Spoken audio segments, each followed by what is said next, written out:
players remaining: Rory McConville, Isaac Price, Shea Charles and Justin Devaney. So it's all changed for Northern Ireland, and a lot of experience back in this evening. Yeah, I think in the previous games there was a lot of injuries, and Michael didn't have a fully fit squad. I think the squad's closer to, albeit there's a couple missing, but it's probably closer to what he wants. There's still a lot of experience in there.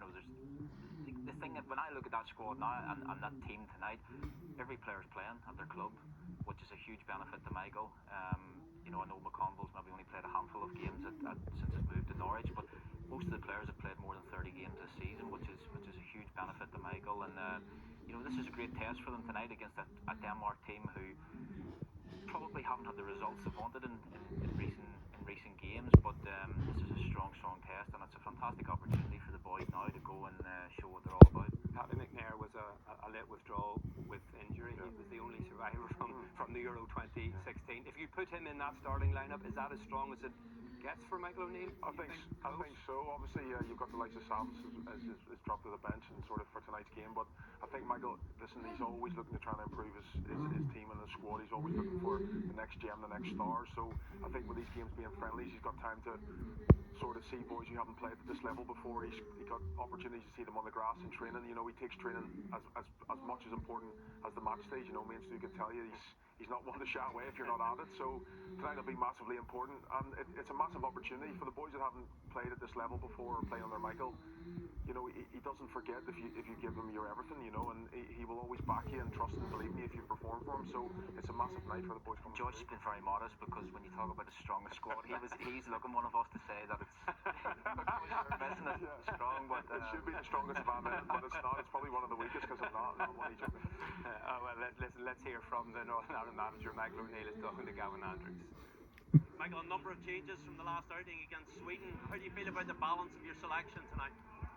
Well, look, we had a number of players missing in that game, so it's good to have certainly Trey Hume, Conor Bradley, Daniel Ballard all back in the team. Ali McCann, they give us a bit more experience than what we had on that night, and the balance of the team is good. Ethan Galbraith, good to have him available again as well. Dion Charles. So we were stretched in Stockholm, and as I say, I think it's a stronger starting lineup tonight.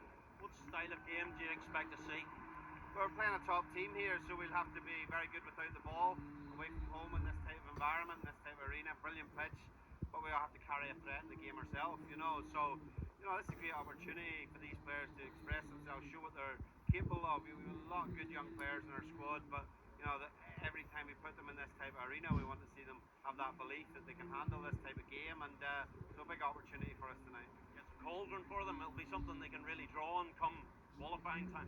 Yeah, it will be. A different atmosphere always in a friendly game, but this is the type of arena where the crowd do feel on top of you. You have to, trust yourself, believe in yourself, take the ball, and we have a lot of good young footballers in our team tonight, and obviously that's what we're hoping to see. It's a big chance for them to impress. What's your message been to them?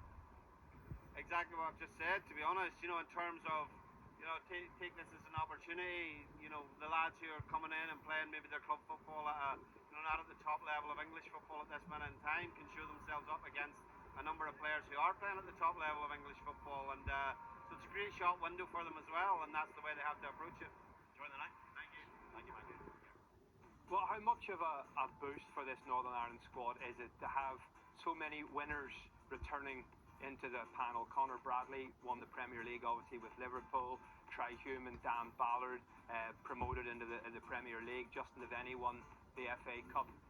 There's a feel-good factor around, isn't there? No, of course. Listen, the energy and the environment and the camaraderie it creates is nothing short of sensational. But when you have a new squad and you're trying to bleed in new players, when you've got boys who've been there, earned success in their own right, especially at club level, it sets a culture, it sets a standard. So when you have new boys coming into the squad, they're looking at the likes of Trey and Dan and obviously Conor and Justin to see what it's like to be at the top level, to be able to perform and bring trophies to your club. And when you've